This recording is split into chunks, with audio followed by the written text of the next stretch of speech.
പരിശുദ്ധ അമ്മയോടൊത്ത് ഈശോയെ നമുക്ക് ആരാധിക്കാം.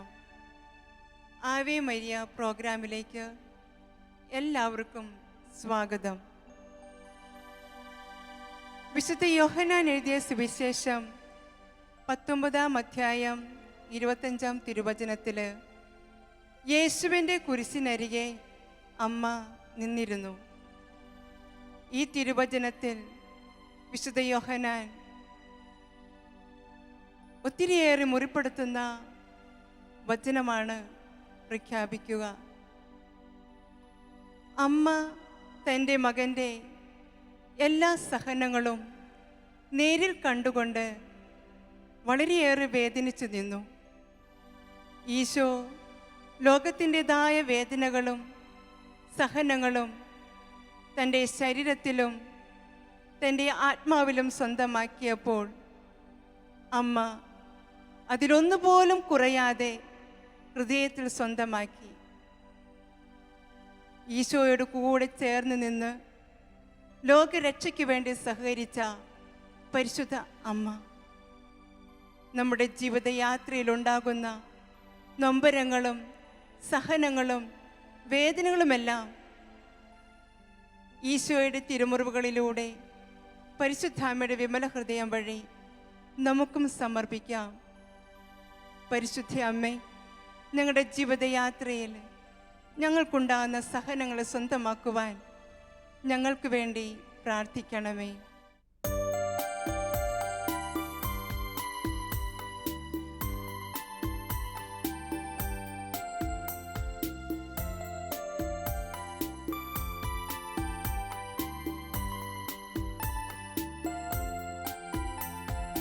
മിശിഹാ കാൽവരി മലയിലണച്ചു യാഗം,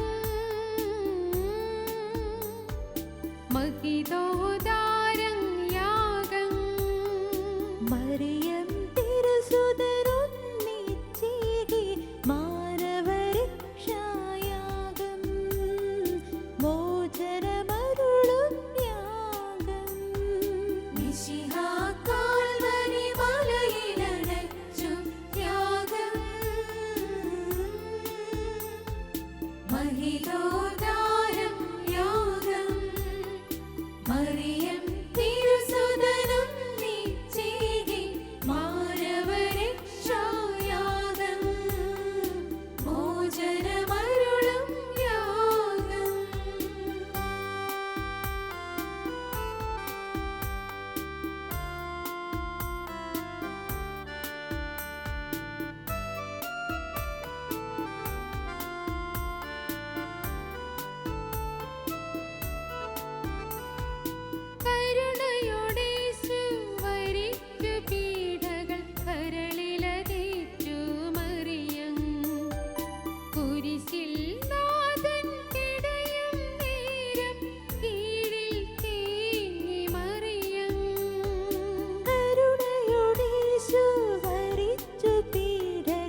മറിയമേൻ തായ് കനിയേണമേ, നിൽക്കുമിദാസരെ നയിക്കണമേ. കുരിശിൻ ചുവട്ടിലെ യാഗബലി അർപ്പിക്കാൻ എന്നെ നീ പഠിപ്പിക്കണേ. ഈശോമിശിഹായ്ക്ക് സ്തുതിയായിരിക്കട്ടെ. കാൽവരി യാഗത്തിൽ പങ്കുചേർന്ന ചില വ്യക്തികളുടെ മനോഭാവങ്ങളെ പറ്റിയാണ് ഇപ്പോൾ നമ്മൾ ധ്യാനിക്കാൻ പോകുന്നത്. കാൽവരി യാഗത്തിലെ ആ ഒരു സംഭവത്തിൽ സ്വന്തം വ്യക്തിമുദ്ര പതിപ്പിച്ച വ്യക്തിയാണ് പരിശുദ്ധ കന്യകാമറിയം. ഈശോയുടെ ബലിയോട് ഏറ്റവും അടുത്തു ചേർന്ന് നിന്ന വ്യക്തിയാണ് പരിശുദ്ധ കന്യകാമറിയം. അവൻ്റെ സഹനത്തിൻ്റെ പാതകൾ അടിപതരാതെ പിഞ്ചൊന്ന വ്യക്തിയാണ് പരിശുദ്ധ കന്യകാമറിയം. ഇവിടെ ഇന്ന് ഇവളോട് ചേർന്ന് തന്നെ നിന്ന മറ്റു ചില കഥാപാത്രങ്ങളെ നമ്മൊന്ന് പരിചയപ്പെടാൻ പോവുകയാണ്. ഒന്നാമതായി നമ്മൾ പരിചയപ്പെടാൻ പോകുന്ന വ്യക്തിയാണ് പിലാത്തോസ്. AD 26 മുതൽ 36 വരെ ഏകദേശം 10 വർഷക്കാലമാണ് പിലാത്തോസിൻ്റെ ഭരണവർഷം ഗവർണറായിട്ട്. ഈ പിലാത്തോസിൻ്റെ പ്രത്യേകതകളാണ്: മനസാക്ഷിക്ക് വിരുദ്ധമായിട്ടാണ് പിലാത്തോസ് പ്രവർത്തിക്കുന്നത്. ഈശോ തെറ്റുകാരനല്ല എന്ന് തിരിച്ചറിഞ്ഞിട്ടും പിലാത്തോസ് അവിടെ ഈശോയെ വിധിക്കുകയാണ്, മരണത്തിന് വിധിക്കുകയാണ്. പിലാത്തോസിന് സ്വന്തമായിട്ട് നിലപാടുകൾ എടുക്കാമായിരുന്നു, എന്നാൽ അദ്ദേഹം അവിടെ അത് എടുക്കുന്നില്ല. രണ്ടാമത്തെ പ്രത്യേകതയാണ് സ്വന്തം സ്ഥാനത്തിന് വേണ്ടി, സ്ഥാനമാനങ്ങൾക്ക് വേണ്ടി ഒരു വ്യക്തിയെ നശിപ്പിക്കുവാൻ വേണ്ടിയോ അല്ലെങ്കിൽ സ്വന്തം സ്ഥാനം നിലനിർത്തുവാൻ ഒരാളെ കുരുതി കൊടുക്കുവാൻ പോലും പിലാത്തോസ് മടി കാണിക്കുന്നില്ല. പിലാത്തോസ് വിചാരിച്ചു അല്പം വെള്ളമെടുത്ത് കൈ കഴുകി കഴിഞ്ഞാൽ ആ കറകൾ മായ്ക്കപ്പെടുമെന്ന്. എന്നാൽ ഒരിക്കലുമില്ല. പിലാത്തോസിൻ്റെ അടുത്ത പ്രത്യേകതയാണ് സത്യം അവൻ്റെ മുന്നിൽ നിന്നിട്ടും സത്യത്തെ തിരിച്ചറിയാൻ സാധിക്കാതെ എന്താണ് സത്യമെന്ന് ചോദിക്കുന്ന ഒരു വ്യക്തിയുടെ മനോഭാവം.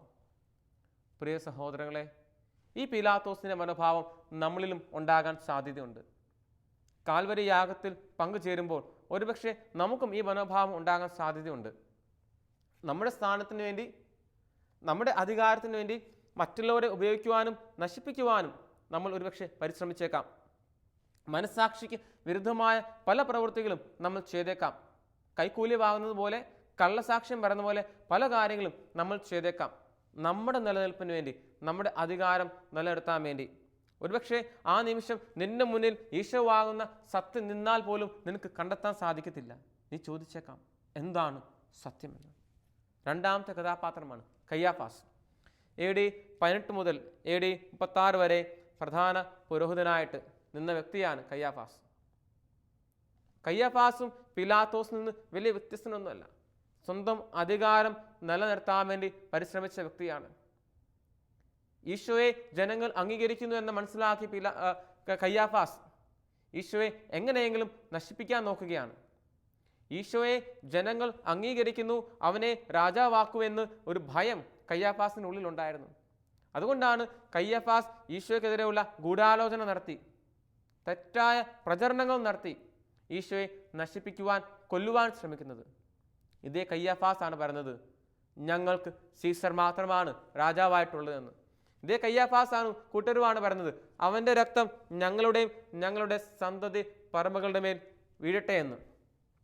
പ്രിയ സഹോദരങ്ങളെ, കയ്യാഫാസിൻ്റെ ഇതേ മനോഭാവം നമ്മളിൽ ഉണ്ടാകാം. കയ്യാഫാസ് കുരിശിൻ ചുവട്ടിൽ നിന്ന് ഈശോയെ വെല്ലുവിളിക്കുന്നുണ്ട്, ഇനി ദേവപുത്രനാണെങ്കിൽ താഴേക്ക് ഇറങ്ങി വാങ്ങുന്നു. ഈശോയെ വിചാരണ ചെയ്യുമ്പോഴും ഈശോയെ അവഹേളിക്കുന്നുണ്ട്. പ്രിയ സഹോദരങ്ങളെ, ഈ ഒരു കഥാപാത്രത്തിൻ്റെ പ്രത്യേകതകൾ ഒരുപക്ഷെ എൻ്റെയും നിൻ്റെയും ഉള്ളിൽ ഉണ്ടാകാം. കുരിശിൻ വഴിയിലൂടെ നടക്കുമ്പോഴും. കുരിശിൻ വഴിയിലെ അടുത്ത കഥാപാത്രമാണ് പത്രോസ്. ഈശോ സ്നേഹിച്ച, ഈശോയുടെ ഏറ്റവും അടുത്തു ചേർന്നിരുന്ന, ഈശോയോട് ഏറ്റവും അടുത്തു ചേർന്നിരുന്ന ഈശോയുടെ പ്രധാനപ്പെട്ട ശിഷ്യനായ പത്രോസ്. എവിടെയൊക്കെ പോയോ അവിടെയൊക്കെ പത്രോസിനെയും ഈശോ കൂടെ കൂട്ടി. രൂപാന്തരീകരണ വേലയിലും ഗസ്സമേൻ തോട്ടത്തിലും അവിടെയെല്ലാം ഈശോ പത്രോസിനെ കൂടെ കൂട്ടുകയാണ്. എന്നാൽ പത്രോസ് ഈശോയെ തിരിച്ചറിയാൻ സാധിച്ചില്ല. പത്രോസ് പറയുകയാണ് ഞാൻ ഒരിക്കലും നിന്നെ തള്ളി പറയുകയില്ല എന്ന്. എന്നാൽ ഈശോ പറഞ്ഞു ഇന്ന് രാത്രി കോഴി 3 തവണ കൂന്നേക്കാൾ മുമ്പ് നീ എന്നെ തള്ളി പറഞ്ഞിരിക്കുമെന്ന്. പ്രിയ സഹോദരങ്ങളെ, പത്രോസിൻ്റെ ഒരു പ്രത്യേകതയാണ് നമ്മളിവിടെ മനസ്സിലാക്കുക. എപ്പോഴും ചാഞ്ചാടിക്കൊണ്ടിരിക്കുന്ന, സ്വന്തമായിട്ടൊരു നിലപാടില്ലാതെ അസ്വസ്ഥപ്പെട്ട് നിൽക്കുന്ന, ഭയപ്പെട്ടു പോകുന്ന ഒരു ക്രിസ്തു ശിഷ്യൻ. ഈ പത്രോസ് തന്നെയാണ് ഒരു പെണ്ണ് വന്ന് ചോദിച്ചപ്പോൾ ഞാൻ അവനെ അറിയത്തില്ല എന്ന് പറഞ്ഞതും.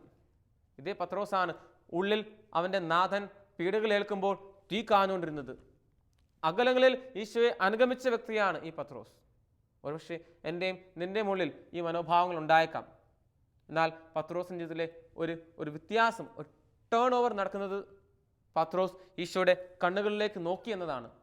ഈശോയുടെ കണ്ണുകളിലേക്ക് പത്രോസ് നോക്കിയപ്പോൾ അവൻ്റെ ഉള്ളിൽ മാനസാന്തരം, അനുതാപം ഉണ്ടായി. അവൻ പോയി മാറി കരഞ്ഞു എന്നാണ് വചനം പറയുന്നത്. പിന്നീട് ഒരിക്കലും ഈശോയെ തള്ളി പറയുന്നില്ല പത്രോസ്.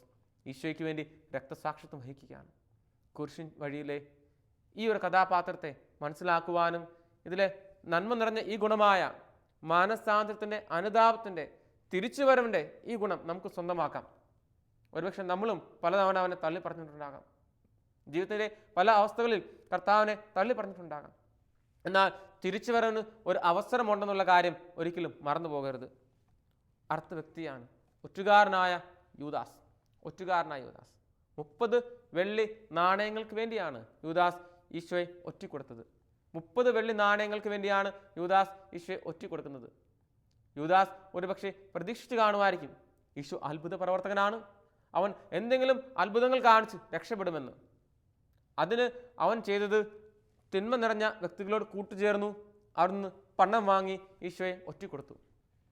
തിന്മ നിറഞ്ഞ വ്യക്തികളോട് കൂട്ടുചേർന്ന് ഈശോയെ ഒറ്റിക്കൊടുക്കുന്ന യൂദാസിന് മുഖം പത്രോസിൽ നിന്ന് വ്യത്യസ്തമായൊരു മുഖമാണ് യൂദാസിൽ കാണാൻ സാധിക്കുന്നത്. യൂദാസ് ഈശോയുടെ കണ്ണുകളിലേക്ക് നോക്കുന്നില്ല. ഒരുപക്ഷെ യൂദാസ് ഈശോയുടെ കണ്ണുകളിലേക്ക് നോക്കിയിരുന്നുവെങ്കിൽ അവൻ്റെ ഉള്ളിൽ മാനസാന്തരം, അനുതാപം ഉണ്ടായതേനെ. അങ്ങനെ ആയിരുന്നെങ്കിൽ നമുക്കിന്ന് ഒറ്റുകാരന ഒരു വിശുദ്ധനെ ലഭിച്ചേനെ. എന്നാൽ ഈ യൂദാസ് ഈശോയുടെ കണ്ണുകളിലേക്കല്ല നോക്കുന്നത്. അവൻ അവിടെ നിന്ന് പിന്തിരിഞ്ഞോടി ആരോട് കൂടെ നിന്ന് പാപം ചെയ്തുവോ അവരുടെ അടുത്ത് ചെന്ന് ഞാൻ നിഷ്കളങ്കമായ രക്തത്തെ ചതിച്ചുവെന്ന് ഒറ്റിക്കൊടുത്തെന്ന് പറഞ്ഞുകൊണ്ട് നാണയങ്ങൾ വലിച്ചെറിഞ്ഞിട്ട് പോയി തൂങ്ങി ചാകുകയാണ്. അവൻ്റെ ഉള്ളിൽ കുറ്റബോധം നിറയുകയാണ്. പ്രിയ സഹോദരങ്ങളെ, കുരിശിൻ വഴിയിലെ ഒരു കഥാപാത്രമാണ് യൂദാസ്. ദാരുണമായ ഒരു അന്ത്യം വരിക്കുന്ന ഒരു കഥാപാത്രം, അസ്വസ്ഥത നിറഞ്ഞ ഒരു കഥാപാത്രം. പ്രിയ സഹോദരങ്ങളെ, നിന്റെ ജീവിതത്തിൽ എത്ര വലിയ പാഴ്ചകൾ ഉണ്ടായാലും ക്രിസ്തുവിൻ്റെ കണ്ണിലേക്ക്, ഈശോയുടെ കണ്ണിലേക്ക് നീ നോക്ക്. അവിടെ നിനക്കുള്ള രക്ഷ, കാരുണ്യം കാത്തിരിപ്പുണ്ട്. എത്ര വലിയ പാപിയാണെങ്കിലും നീ തിരിച്ചു വരുവാൻ ഒരു അവസരം തമ്പുരാൻ നിനക്ക് നൽകുന്നുണ്ട്. യൂദാസ് അത് നഷ്ടപ്പെടുത്തി. നമ്മളത് നഷ്ടപ്പെടുത്താതിരിക്കുക. അടുത്ത കഥാപാത്രങ്ങളാണ് ഓടി ഒളിച്ച ശിഷ്യന്മാർ. ഈശോയുടെ കൂടെ നിന്ന ശിഷ്യന്മാരാണ്. ഈശോയ്ക്ക് വേണ്ടി എന്തും ചെയ്യാൻ റെഡിയായിട്ട് നിന്ന ശിഷ്യന്മാരാണ്. എന്നാൽ സഹനമുണ്ടായപ്പോൾ അവരെല്ലാം ഓടി ഒളിക്കുകയാണ്. ഉടുതുണി പോലും ഉരിഞ്ഞിട്ടിട്ട് ഓടിപ്പോകുന്ന ശിഷ്യൻ, കുരിശിനെ ഭയക്കുന്ന ശിഷ്യൻ. എന്നാൽ ഇവരിൽ മാറ്റമുണ്ടാകുന്നത് ഇവർ ഉദ്ധിതനെ കണ്ടെത്തി കഴിയുമ്പോൾ, പെന്തക്കുസ്ത അനുഭവത്തിലൂടെ കടന്നു പോകുമ്പോഴാണ് ഇവരിലൊരു മാറ്റം ഉണ്ടാകുന്നത്. പ്രിയ സഹോദരങ്ങളെ, ഒരുപക്ഷെ നമ്മളും പലതവണ ക്രിസ്തുവിനെ ഉപേക്ഷിച്ച് പോയിട്ടുണ്ടാകാം. എന്നാൽ ആ സഹനത്തിൻ്റെ വേദന നിമിഷങ്ങളിൽ ക്രിസ്തുവിനോട് കൂടുതൽ ചേർന്നിരിക്കുവാൻ നിന്നെ സഹായിക്കുന്നത് പരിശുദ്ധ കന്യാമറിയമാണ്. കാരണം ഭയന്ന് വിറങ്ങലിച്ചിരുന്ന ശിഷ്യന്മാരെ ഒരുമിച്ച് കൂട്ടി പെന്തക്കുസ്ത നിമിഷങ്ങളിൽ അവരോട് ചേർന്ന് പ്രാർത്ഥിച്ചത് പരിശുദ്ധ കന്യാമറിയമാണ്. കുരിശിൻ ചുവട്ടിലെ അവസാനത്തെ കഥാപാത്രമാണ് പരിശുദ്ധ കന്യാമറിയം. കാൽവരി യാഗത്തിലേക്കുള്ള ഈ യാത്രയിൽ പരിശുദ്ധ മറിയത്തിൻ്റെ സാന്നിധ്യം വലുതാണ്. അവൾ എന്നെയും നിന്നെയും കുറേ കാര്യങ്ങൾ പഠിപ്പിക്കുന്നുണ്ട്. എങ്ങനെ ബലിയർപ്പിക്കണം, ബലിയർപ്പണത്തിൽ നിന്റെ മനോഭാവം എന്തായിരിക്കണം, ബലിയർപ്പിക്കുമ്പോൾ നിന്റെ ഉള്ളിലെ താല്പര്യങ്ങൾ എന്തായിരിക്കണം, കർത്താവ് മാത്രം, മിശിഹ മാത്രം, ഈശോ മാത്രം എന്നുള്ള ആ ഒരു കാഴ്ചപ്പാടോടുകൂടി ഈശോയെ മുന്നിൽ കണ്ടുകൊണ്ട്, അവൻ്റെ കുരിശിനെ മുന്നിൽ കണ്ടുകൊണ്ട് ബലിയർപ്പിക്കുവാൻ, ബലി അർപ്പകനോടുകൂടി, ബലി വസ്തുവിനോടുകൂടി നീയും ബലി വസ്തുവും ബലി അർപ്പകനുമായി മാറുവാൻ നിനക്ക് സാധിക്കുന്നത് പരിശുദ്ധ അമ്മയുടെ ഈ മാതൃക സ്വന്തമാക്കുമ്പോഴാണ്. പ്രിയ സഹോദരങ്ങളെ, നമുക്ക് പരിശുദ്ധ അമ്മയുടെ മാധ്യസ്ഥ്യം പ്രത്യേകമായിട്ട് യാചിക്കാം. പരിശുദ്ധ അമ്മയോട് പ്രത്യേകമായി നമുക്ക് മാധ്യസ്ഥ്യം യാചിക്കാം. അമ്മേ മാതാവേ, നിന്റെ നീലമേലയ്ക്കുള്ളിൽ ഞങ്ങളെ ഓരോരുത്തരെയും ഞങ്ങൾ സമർപ്പിക്കുന്നു. ഞങ്ങളുടെ ജീവിതമാവുന്ന ഈ യാഗത്തിൽ ജീവിതമാകുന്ന കാൽവരി യാത്രയിൽ വീണുപോകാതെ പീലാത്തോസിനെ പോലെ സ്വന്തം കാര്യം നോക്കി, കയ്യാഫാസിനെ പോലെ സ്വന്തം അധികാരം നിലനിർത്താൻ വേണ്ടി ആരെയും എന്തും ചെയ്യാൻ വേണ്ടിയുള്ള മനോഭാവം നിൽക്കുന്ന ഈ ലോകത്തിൽ ആ മനോഭാവങ്ങൾ ഉപേക്ഷിച്ച് ഈശോവാകുന്ന സത്യത്തെ തിരിച്ചറിഞ്ഞുകൊണ്ട്, ഈശോവാകുന്ന യാഥാർത്ഥ്യത്തെ തിരിച്ചറിഞ്ഞുകൊണ്ട് ഒറ്റുകാരനാകാതെ തള്ളിക്കളയുന്നവനാകാതെ ഈശോയോട് ഒട്ടുചേർന്നിരിക്കുവാനും ബലിയിൽ പൂർണ്ണതയിൽ പങ്കുചേരുവാനും ഞങ്ങളെ ഓരോരുത്തരെയും നീ സഹായിക്കണമേ. ഞങ്ങൾ പ്രാർത്ഥിക്കുന്നു, അപേക്ഷിക്കുന്നു. ആമീൻ.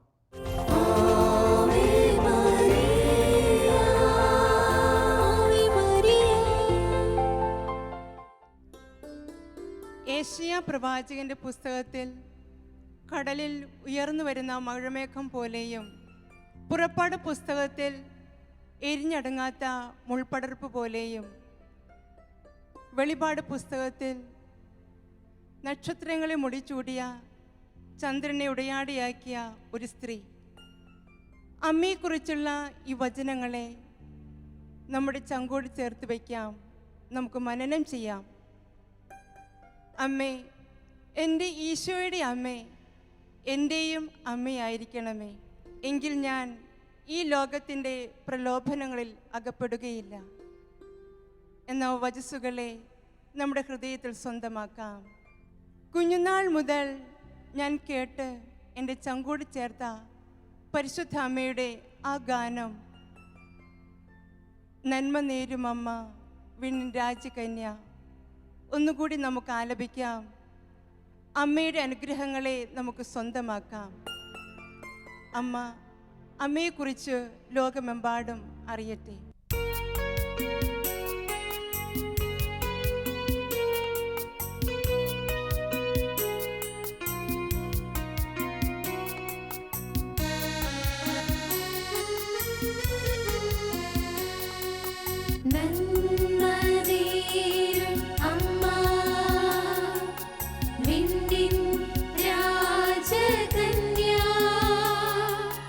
ധന്യ സർവവന്യ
പരിശുദ്ധ അമ്മേ, ദൈവമാതാവേ, നന്മ നിറഞ്ഞവരായി ജീവിക്കുവാൻ അമ്മ ഞങ്ങൾക്ക് വേണ്ടി പ്രാർത്ഥിക്കണമേ.